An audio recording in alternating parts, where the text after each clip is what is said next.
Private degree కళాశాల యాజమాన్యాలను ప్రభుత్వం ఆదుకోవాలి. డిగ్రీ కాలేజెస్ అంతా కూడా రాష్ట్ర వ్యాప్తంగా బహిరంగంగా ఎన్డీఏ ప్రభుత్వానికి 95% కాలేజీలన్నీ కూడా మేము మద్దతు ఇచ్చి రావడం జరిగింది.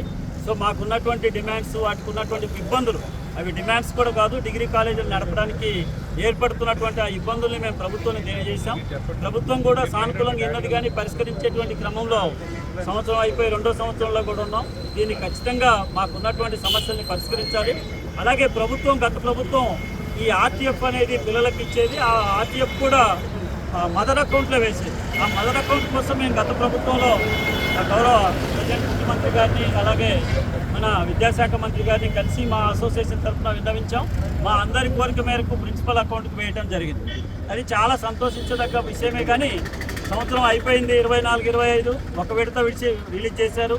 2వ విడత కూడా పార్షియల్గా రిలీజ్ చేశారు. 3-4 విడతలు ఇంకా రిలీజ్ చేయలేదు.